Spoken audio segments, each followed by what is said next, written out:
আজকে আমি কোনো রান্নার ভিডিও আনিনি। আজকে আমি বানাবো বেলের শরবত। এই দেখো আমার হাতে বেল আছে, আমি বেলের শরবত বানাবো।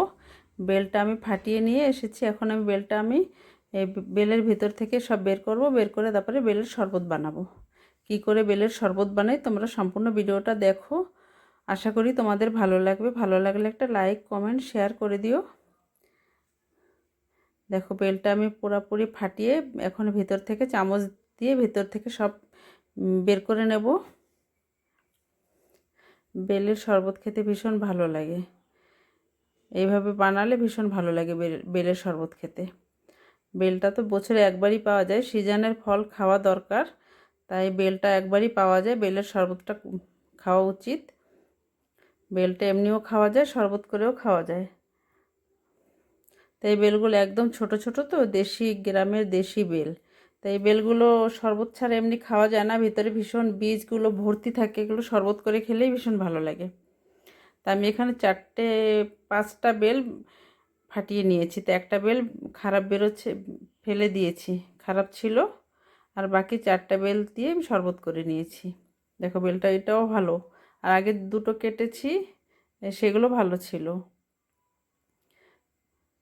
এটার থেকে আমি এখন সব বের করে নিয়ে তারপরে বেলটা ভালো করে মাখাবো। ভালো করে মাখায় নিয়ে বানাতে হবে। দেশি বেলের ভিতরে বীজ ভর্তি থাকে, একদম কিচকিচ করে। এই যে বেলের সব বের করে নিয়ে এসেছি, এখন এটা আমি ভালো করে মাখাবো। মাখিয়ে তারপরে দেখতে থাকো, তোমরা জানতে পারবে।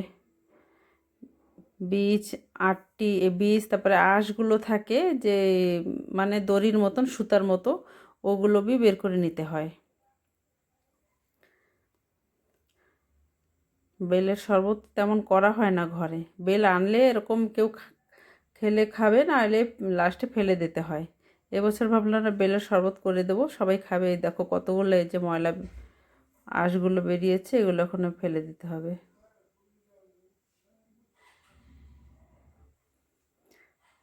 আঁশগুলো মানে সুতোর মতন ওগুলো, আর এই যে বিচিগুলো সব বের করে দিয়ে ভালো করে মাখিয়ে নিয়েছি। মাখানো হয়ে গেছে। এই যে দেখো মাখানো হয়ে গেছে। এখন এর ভিতর চিনি দুধ সব মিশাতে হবে। বেলে দুধ চিনি না দিলে ভালো লাগে না, দুধ চিনি দিয়ে ভালো করে মাখালে এটা খেতে ভীষণ ভালো লাগে।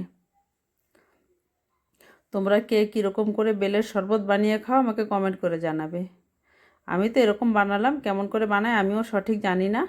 এই যে চিনি দিয়েছি, এখন দুধ দিলাম। আগে একটু জল দিয়েছি, তারপরে এখন চিনি আর দুধ দিয়ে এখন আমি ভালো করে মাখিয়ে নেব।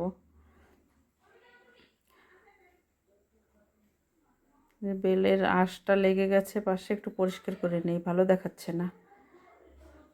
এখন এটা সুন্দর করে মাখিয়ে নিতে হবে। এখন ওই যে দেখো বীজগুলো ভিতরে রয়ে গেছে, এখনও বেরোচ্ছে।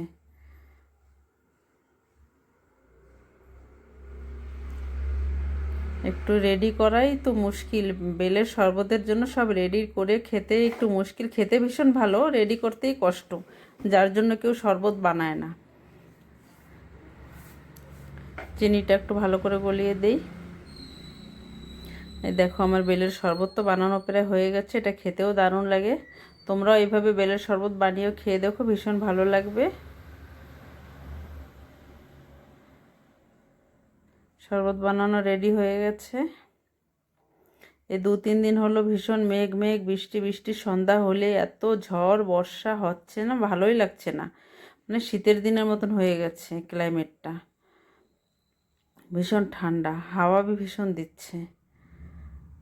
এই যে আমার শরবত রেডি হয়ে গেছে, এখন এই যে গ্লাসে ঢেলে নেব। ভিডিওটা ভালো লাগলে একটা লাইক কমেন্ট শেয়ার করে দিও।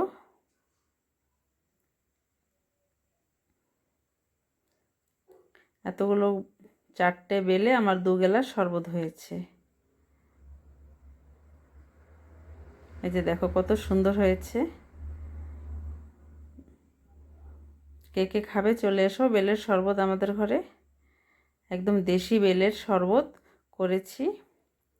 কেমন হয়েছে তোমরা কমেন্টে জানাও। ঠিক আছে, আজকের মতন এখানে রাখি। সবাই ভালো থেকো, সুস্থ থেকো।